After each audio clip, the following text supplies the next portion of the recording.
Ideas can be formed by anyone around the world. One problem many inventors and even world leaders face is communicating with each other.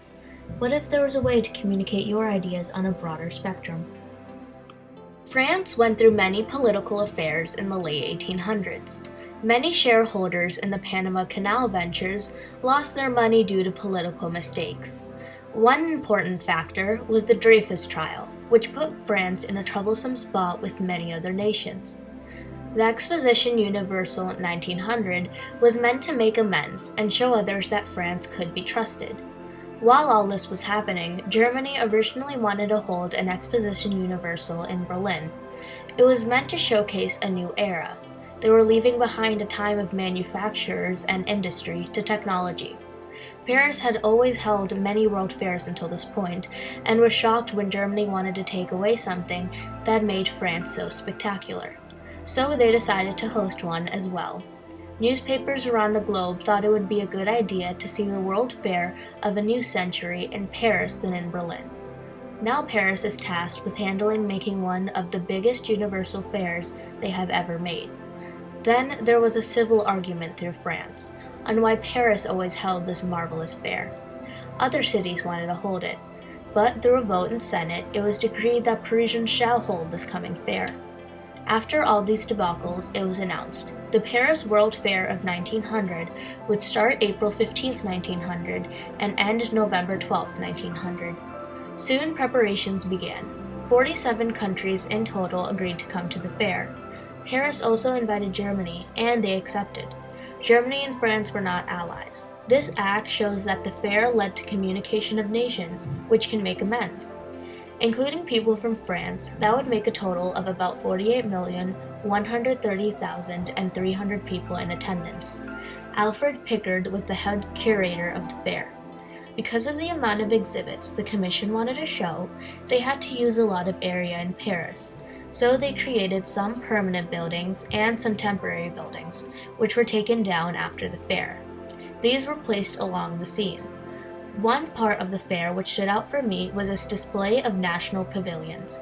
Every country that accepted their offer was able to build a pavilion for their country. They could add whatever they wished and were able to show the world about their authentic culture. I think this shows a sign of unison between nations.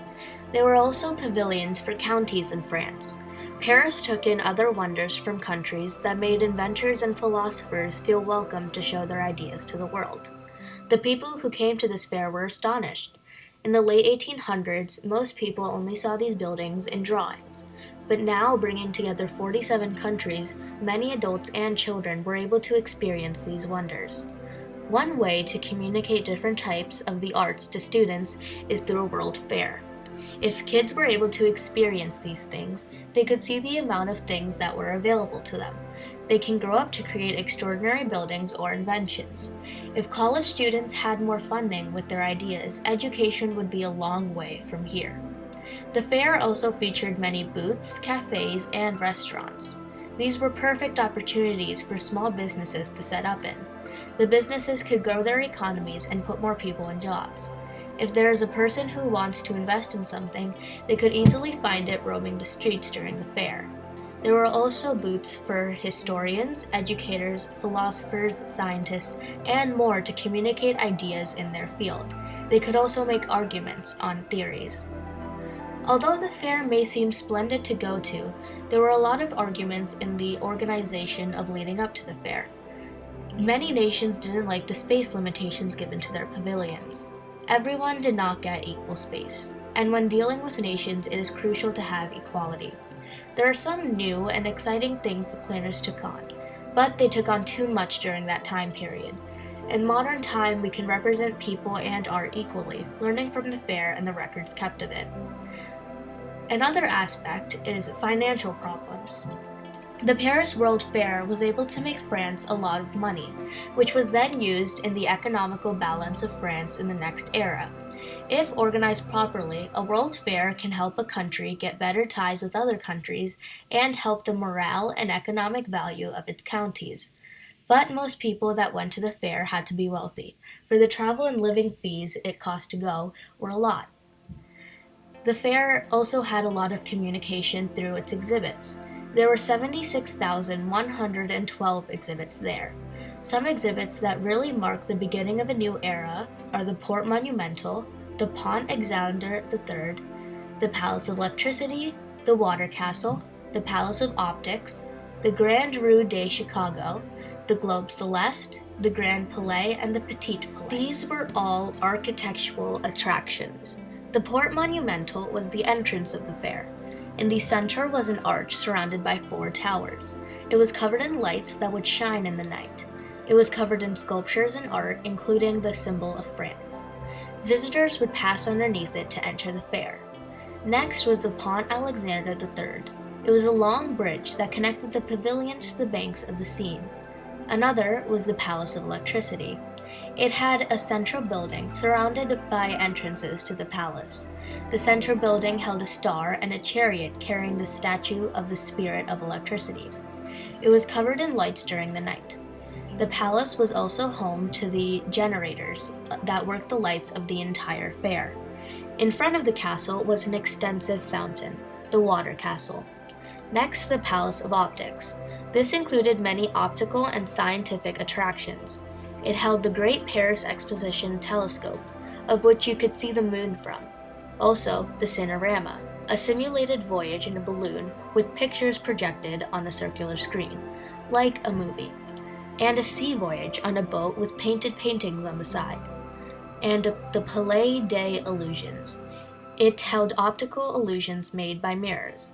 The Palace of Optics was by far one of the most popular exhibits from the fair and was beyond its age. Another exhibit was the Grand Rue de Chicago.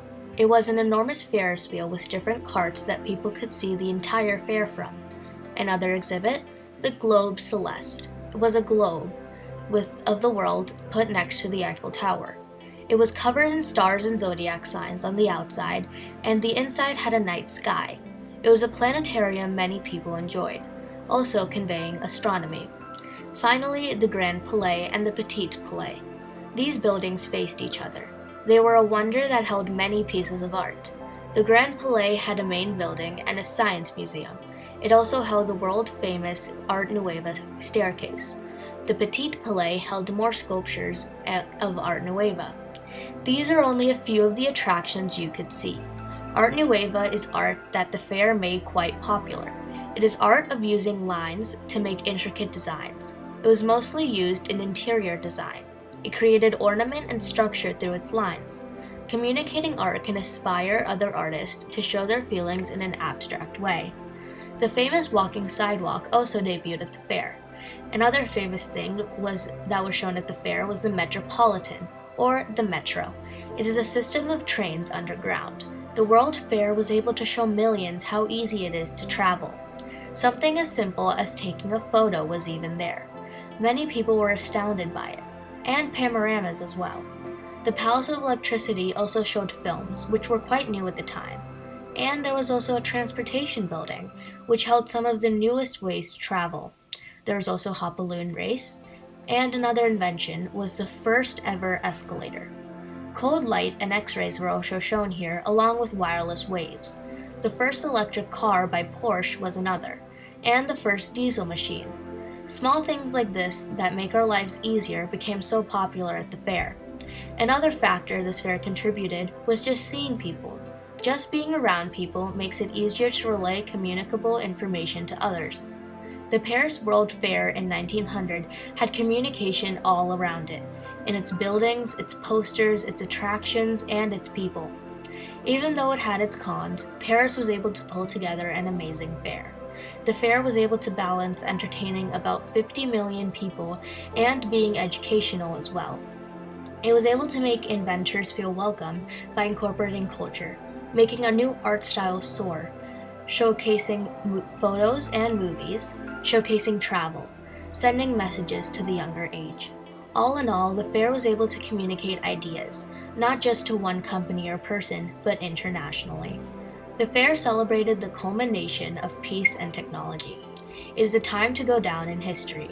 I hope more people pay consideration to world fairs and use it in a way to communicate ideas, art, inventions, entertainment, and education, and more to other nations.